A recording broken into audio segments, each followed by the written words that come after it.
Bismillahirrahmanirrahim. Assalamualaikum warahmatullahi wabarakatuh. Dan salam Malaysia baru. Sekarang apresiasi buat pengurusi majlis. Kombinasi intelektual kehakiman berbisi. Seterusnya, saudara-saudari pembangkit revolusi ummah. Bak kata orang, tidak kenal maka tidak cinta. Tetapi cinta itu buta.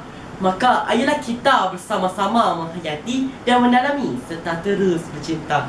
Dengan mauduk syarahan saya yang berbunyi Bangsa Harmoni, Negara Sejahtera. Menurut Kamus Dewan edisi keempat, frasa bangsa harmoni boleh ditarifkan sebagai sekumpulan manusia yang hidup dengan mesra, berganding bahu serta saling membantu. Manakala frasa negara sejahtera boleh didefinisikan sebagai sebuah wilayah atau tanah air yang aman dan makmur.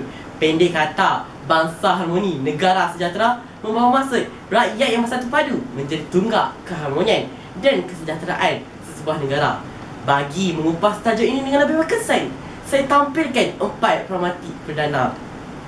Hadirin yang dihormati sekalian, pragmatik prima saya adalah bangsa bersatu menjadi kecemerlangan negara. Firman Allah SWT dalam surah Al-Hujurat ayat 13 cukup indah. Apabila Allah menciptakan kita, lelaki dan wanita, berbangsa-bangsa, bersuku-suku, untuk kita saling mengenali, menerima serta menghargai satu sama lain. Ingatkah kita peristiwa 13 Mei 1969 yang hampir memusnahkan negara? Hal ini terjadi kerana kurangnya keeratan hubungan silaturahim antara bangsa, di mana kaum Cina mahukan haknya, kaum India masih berkeras kepala, dan kaum Melayu berlagak sebagai penguasa. Dalam konteks ini, rakyat perlu bersatu padu bagi merealisasikan wawasan kemakmuran bersama 2030 yang dilancarkan oleh Tuan Dr. Mahathir Mohamad bagi mencipta negara cemerlang dan terbilang. Sudah terang lagi bersuluh, bangsa bersatu menjamin kecemerlangan negara. Hadirin yang berbisi, pragmatik kedua, bangsa berilmu pencetus transformasi pembangunan negara. Ilmu diibaratkan sebagai tiang kepada sebuah negara. Tidaklah kokoh sebuah negara tanpa tiang. Begitulah juga sebagai seorang rakyat, ilmu merupakan teras utama dalam mencipta generasi unggul dan cemerlang, seterusnya menjadi tunggak transformasi pembangunan negara. Sabda Nabi Muhammad SAW, "Talaba ilmi farida ala kulli muslim." Hadis riwayat Ibnu Majah. Maksudnya, menuntut ilmu adalah kewajipan bagi setiap individu muslim. Hal ini dikatakan kerana rakyat yang berilmu dapat berfikir dengan bijak dan berani mencuba sesuatu yang baru, serta segala konflik berkaitan kaum dapat diuruskan dengan aman serta rasional. Buktinya, mantan Perdana Menteri Malaysia Tun Dr. Mahathir Mohamad berjaya menangani krisis ekonomi 1997 dengan memperkenalkan pergantungan ringgit di pasaran antarabangsa yang menarik pelbagai negara sehingga mendapatkan nasihat beliau.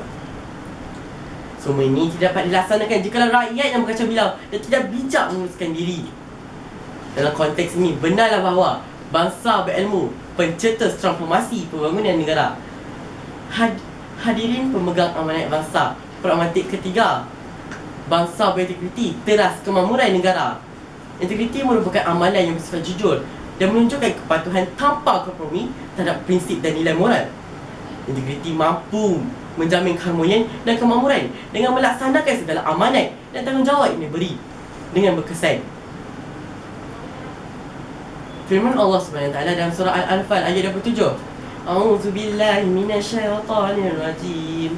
Ya ayyuhallazina amanu la takhunullah wa rasula takhunu amatikum wa antum ta'lamun."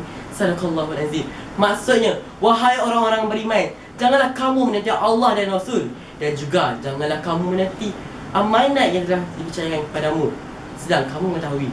Contoh yang cukup jelas, di saat terletusnya letupan bom di Hiroshima dan Nagasaki, Jepun tersungkur menyembah bumi.